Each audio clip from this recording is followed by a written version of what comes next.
Hi everyone, let's go through some main news for last week, December 12 to 18. According to foreign policy resource, the representatives of Democrats and Republicans submitted to US Congress a resolution calling on President Biden to exclude Russia from the Security Council of United Nations.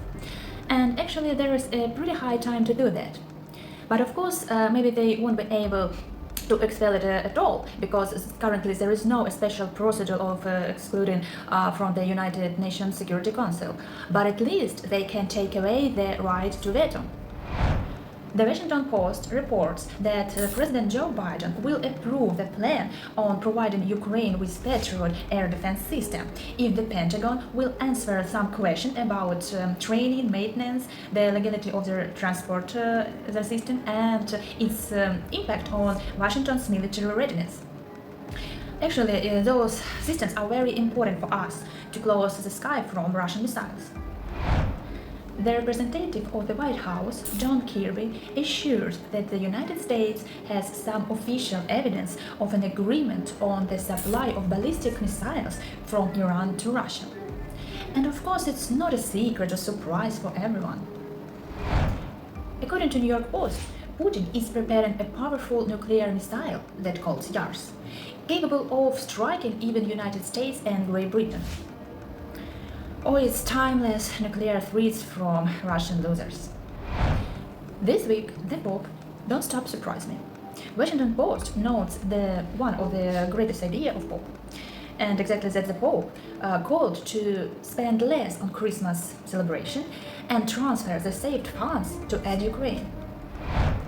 Reuters journalists, together with a specialist from British Analytical Center, Royal United Services Institute, have a version that Russia, avoiding sanctions, continued to receive some microchips necessary to weapon manufacture. At this purpose, Russia created some companies at Turkey, Hong Kong, and some other trade centers of the world. Among imported goods are computer chips from a large United States company like Intel Corporation, Advanced Micro Devices Corporation, and others, and even German one like Infineon AG.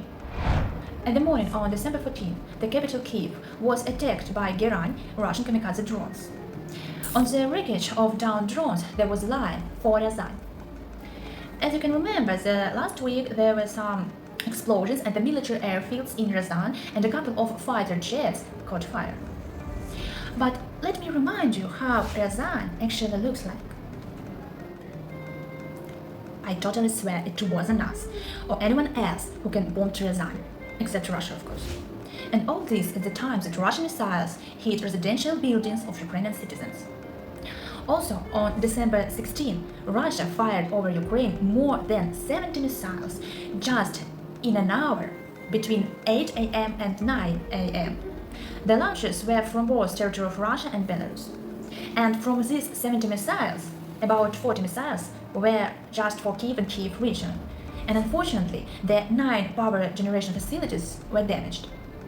Also, there is destruction of power facilities in other regions, and unfortunately, there is destruction of residential buildings, and even there was some civilian deaths. The head of Ukraine's Ministry of Foreign Affairs, Kyrylo, warns that Russia wants to restore its capability and try to make one more big offensive on the end of January-February 2023. Most likely in Donetsk and Zaporizhia direction, but it's possible that they will try go to Kyiv, which will definitely result only in the defeat of the Russian army. Also taking into account the fact that Kremlin already confirmed Putin's visit to Belarus on December 19.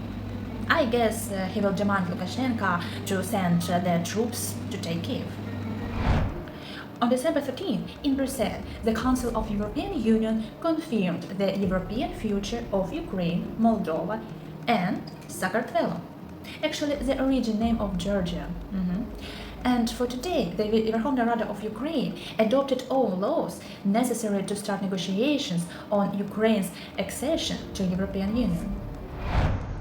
The French President Macron said that an agreement was reached regarding the withdrawal of Russian heavy weapons from the Zaporizhia nuclear power plant.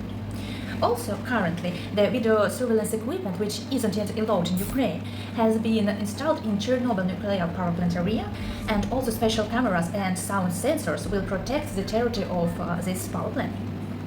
Also, Ukraine concluded 4 agreements with friends at once.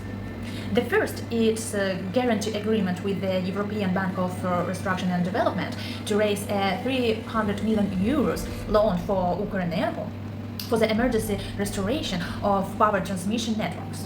The second one is agreement on the supply of rails for Ukrzaliznytsia production.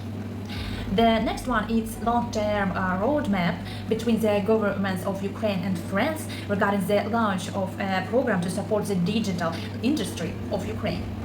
And the last one, but not least, is memorandum on the supply of bridges for the needs of Ukravtodor in the amount of 25 million euros.